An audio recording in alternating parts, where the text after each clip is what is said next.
Hello दोस्तों, good morning. आज हम देखेंगे क्लास 12 का सब्जेक्ट मैथ में देखेंगे अध्याय 4 जिसका नाम है सारणिक डिटर्मिनेंट्स। उसमें भी हम 4.3 पढ़ेंगे। 4.3 का इंट्रोडक्शन देखने वाले हैं। 4.3 का इंट्रोडक्शन क्या है तो देखेंगे कि 4.3 में पढ़ना क्या है। हमें 4.3 में पढ़ना है त्रिभुज का क्षेत्रफल। क्या पढ़ना है? त्रिभुज का क्षेत्रफल। हमें पढ़ना है त्रिभुज का क्षेत्रफल, एरिया ऑफ ट्रायंगल।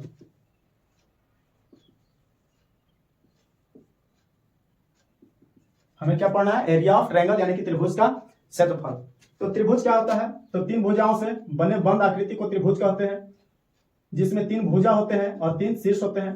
तीनों शीर्ष का निर्देशांक होता है x1 y1 होता है, यहाँ पे x2 y2 होता है, x3 y3 होता है। x3 और y3 होता है। हम लोग 10 क्लास में भी त्रिभुज का क्षेत्रफल पढ़े हैं। तो 10 क्लास में जो त्रिभुज का क्षेत्रफल पढ़े हैं वो क्या होता है? तो वो होता है त्रिभुज का क्षेत्रफल। त्रिभुज का क्षेत्रफल बराबर होता है 1/2 x1 y2 minus y3 plus x2 y3 minus y1 plus x3 y1 minus y2 होता है। y1 माइनस y2 ये होता है त्रिभुज का क्षेत्रफल जो हम लोग 10 क्लास में पढ़े हैं। तो हम चूंकि पढ़ रहे हैं सारणिक, यहाँ पे सारणिक पढ़ रहे हैं, डिटर्मिनेंट्स पढ़ रहे हैं, तो कुछ सारणिक का यहाँ पे सारणिक के माध्यम से हम बनाएंगे तो सारणिक का सूत्र भी होगा। तो चलिए हम सारणिक के माध्यम से हम देखने वाले हैं। सारणिक का सूत्र देखेंगे कि सारणिक से किस तरीके से हम त्रिभुज का क्षेत्रफल निकालते हैं। तो देखिएगा, यहाँ पे एक सारणिक बना लेते हैं। x1 y1 x2 y2 x3 y3। इधर क्या हो जाएगा? कुछ नहीं होगा। तो यहाँ पे एक एक एक हम दे देंगे, क्योंकि हमारा निर्देशांक तो x1 y1 x2 y2 और x3 y3 ही होता है। तो x1 y1 x2 y2 x3 y3। अब चलिए हम क्या करते हैं, तो यहाँ पे जैसे सारणी का मान निकालते हैं उस तरह से यहाँ पे भी हम सारणी का मान निकालेंगे। बस क्या करेंगे कि सूत्र लिखते समय 1/2 बाहर लगा देंगे। तो यहाँ पे सारणी का मान क्या हो जाएगा? तो सारणी का मान यानी कि डेल्टा बराबर हो जाएगा 1/2। सबसे पहले किसको लेंगे? x1 को लेंगे। x1 ले लिए तो ये पूरा कॉलम खत्म, ये रो खत्म। तो क्या बच जाएगा? तो y2 1 y3 1। तो सबसे पहले गुणा इसको ऐसे करेंगे। हम लोग 4.2 में पढ़ लिए हैं कि सारणी का मान कैसे निकाला जाता है। तो y2 इंटू 1 तो क्या हो जाएगा? y2 ही रहेगा। और यहाँ पे 1 से y3 में तो क्या हो जाएगा? y3 ही रहेगा। इसके बाद हम लेंगे x2 को, तो x2 ले लेते हैं। अब यहाँ पे प्लस होगा कि माइनस होगा? तो x2 ले लिया, तो x2 क्या होता है? तो ये 21 पर आता है। तो 21 यानी कि 2 और 1 3। तो 3 कैसा हो गया? विषम संख्या। तो विषम के लिए क्या लगा देते हैं? माइनस लगा देते हैं। विषम के लिए क्या लग जाता है? माइनस। अब ये x2 लिए तो इसका रो खत्म हो जाएगा, इसका कॉलम भी खत्म हो जाएगा। तो ये खत्म हो गया तो क्या बच जाएगा? y1 इंटू 1 और y3 इंटू 1 यानी कि y1 माइनस y3 हो जाएगा। इसके बाद हम किसको लेंगे? x3 को लेंगे। तो x3 को लेंगे तो ये x3 कितना पे आता है? तो ये a31 पे आता है, जो कि 31 क्या है? 31 यानी कि 3 और 1 4 सम संख्या है। तो सम के लिए क्या होता है? प्लस। अब x3 हो गया। x3 ले लिए तो ये पूरा खत्म हो गया और ये पूरा खत्म। तो क्या बच जाएगा? y1 इंटू y1 1 और y2 1। तो y1 को 1 से तो y1 और y2 को 1 से तो y2 यानी कि y1 माइनस y2। ये क्या हो गया? तो सारणिक के तरीके से त्रिभुज का क्षेत्रफल हम लोग 4.2 में सारणिक तो इसी तरीके से निकाले हैं। बस उसमें क्या कर देना है? 1/2 से गुणा कर देना है। 1/2 से गुणा कर दीजिएगा तो यहाँ पे क्षेत्रफल बन के आ जाएगा। और ये इसका जो क्षेत्रफल होता है त्रिभुज का क्षेत्रफल हमेशा वर्ग इकाई में लिखा जाता है। क्षेत्रफल हमेशा वर्ग इकाई में लिखा जाता है। तो ये आप लोग पहले से भी जानते हैं, अभी भी देख लिए। चलिए हम कुछ एक उदाहरण करके देख लेते हैं।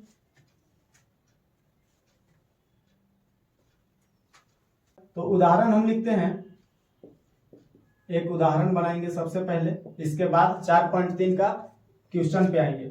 उदाहरण एक है, बिंदु 3 8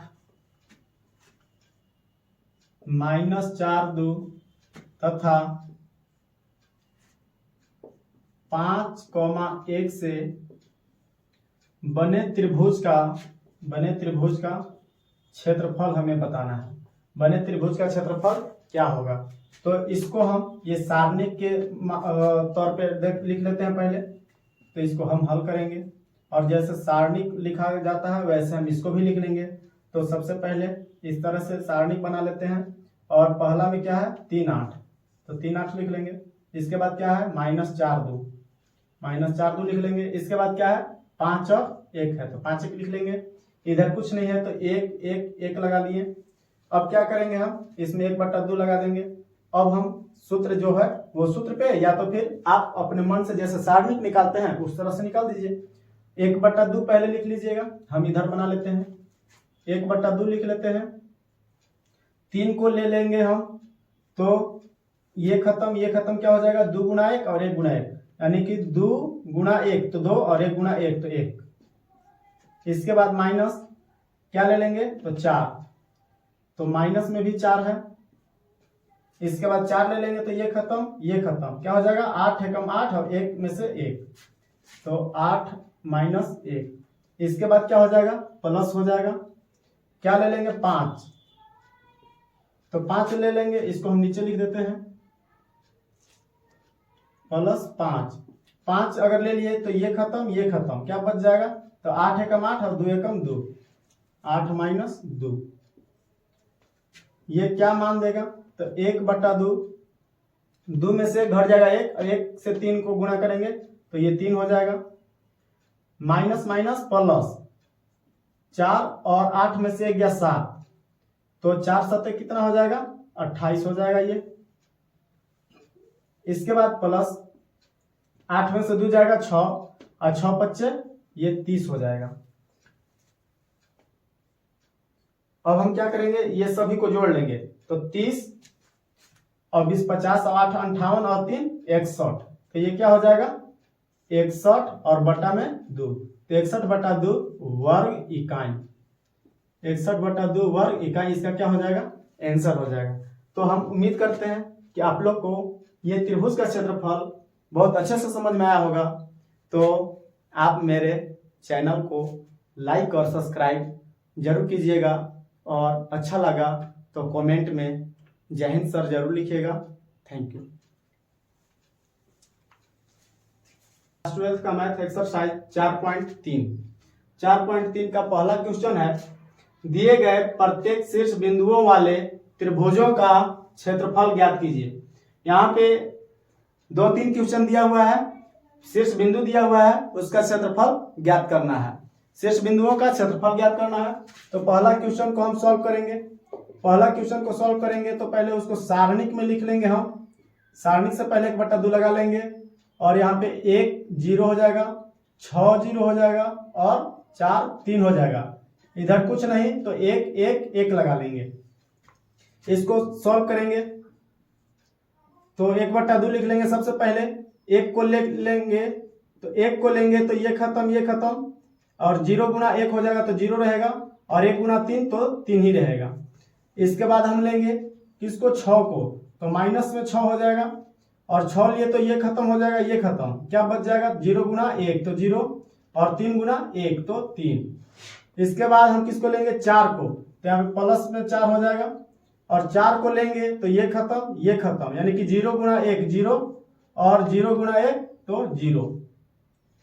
अब क्या है आगे देख लेते हैं 1/2, 0 में से 3 तो -3 और -3 गुना 1 तो -3, यहाँ पे 0 में से 3 तो -3 और -3 गुना -6 तो 6 3 18 और माइनस माइनस प्लस 18। इसके बाद 0 में से 0 तो 0 और 0 गुना 4 तो ये हो जाएगा 0। तो जोड़ने पे क्या हो जाएगा तो 18 में से 3 खत्म 15, तो ये हो जाएगा 1/2 गुना 15 यानी कि 15/2 वर्ग इकाई, 15/2 वर्ग इकाई। ये हो गया पहला का आंसर। चलिए अब हम दूसरा क्वेश्चन करेंगे। दूसरा क्वेश्चन को भी हम सारणी के रूप में सबसे पहले लिख लेंगे, सारणी के रूप में सजा लेंगे। तो 2 7 1 1, इसके बाद 10 8, इधर कुछ नहीं तो अपने मन से 1 लगा लेंगे। अब 1 लगाने के बाद क्या करेंगे हम, तो सारणी का जो नियम है उस नियम से बनाएंगे। 1/2 पहले लिख लेंगे, 2 को ले लेंगे, 2 को लेंगे तो ये खत्म, क्या बच जाएगा 1 गुना 1 और 8 गुना 1, 1 गुना 1 1 और 8 गुना 1 तो 8, इसके बाद माइनस लेंगे, माइनस में ये 1 हो जाएगा, 1 ले लेंगे तो ये खत्म, ये खत्म, क्या बच जाएगा 7 गुना 1 और 8 गुना 1, 7 गुना 1 माइनस 8 गुना 1 8 है।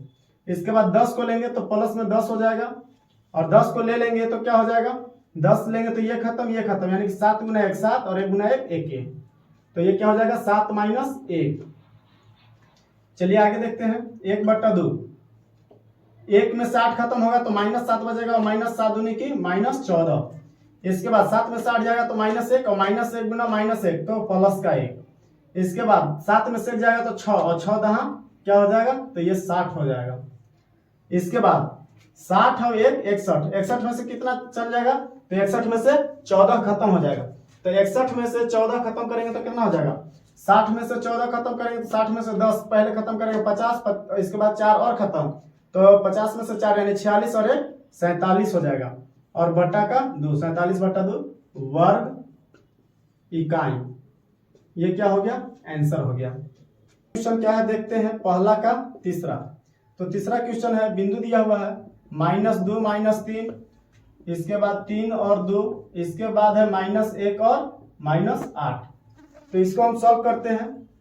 सबसे पहले क्या करेंगे, तो सबसे पहले सारणी के रूप में लिख लेंगे और उससे पहले 1/2 लगा लेंगे। सारणी के रूप में सजाएंगे तो क्या हो जाएगा, -2 -3 3 2 और -1 -8, इधर कुछ नहीं तो 1 और 1 लगा लेंगे। अब क्या करेंगे, तो 1/2, सबसे पहले -2 को लेंगे, -2 लेंगे तो ये खत्म, ये खत्म, क्या बच जाएगा 2 एकम 1 2 एकम 2 हो जाएगा, और 8 एकम 8 हो जाएगा, ये सूत्र वाला माइनस और ये 8 का माइनस। इसके बाद माइनस लगाएंगे और 3 लिखेंगे, जब 3 को लेंगे तो ये खत्म और ये खत्म हो जाएगा, तो क्या बच जाएगा 3 गुना 1 तो -3, 8 गुना 1 तो -8। इसके बाद ये माइनस वाला लेंगे, तो ये माइनस लेंगे तो ये खत्म, ये खत्म, क्या बच जाएगा 3 गुना 1 तो -3 और 2 एकम -2, और क्या हो जाएगा इसके बाद, तो 1/2 हो जाएगा, माइनस माइनस प्लस और 2 8 16, ये क्या हो जाएगा, सॉरी माइनस माइनस क्या बन जाएगा, तो यहाँ पे हो जाएगा ये अब प्लस हो जाएगा, क्या हो जाएगा प्लस हो जाएगा, और ये क्या हो जाएगा, तो माइनस और माइनस प्लस हो गया गुणा होकर, और 2 8 10 और 10 दूनी की 20 हो जाएगा, माइनस में 20। इसके बाद ये क्या हो जाएगा माइनस माइनस प्लस, तो -3 और +8 तो कितना बचेगा, -3 और प्लस में 8 तो बच जाएगा प्लस में 5, और 5 तिहाई 15 तो क्या हो जाएगा माइनस का 15। इसके बाद -3 गो और -2 गो, तो -3 गो और -2 गो -5 गो, और माइनस और माइनस प्लस, और 5 एकम 5 प्लस 5। अब देखेंगे ये हो गया माइनस में 20 और माइनस में 15, तो 20 और 15 -35, और -35 में 5 जोड़ेंगे तो माइनस का 30 बच जाएगा, क्या बच जाएगा माइनस का 30, तो ये हो जाएगा माइनस का 30/2, और कटने पर क्या हो जाएगा माइनस का 15। क्षेत्रफल माइनस में नहीं होता है, इसलिए ये 15 वर्ग इकाई या 15 वर्ग मात्रक हो जाएगा, 15 वर्ग मात्रक आंसर।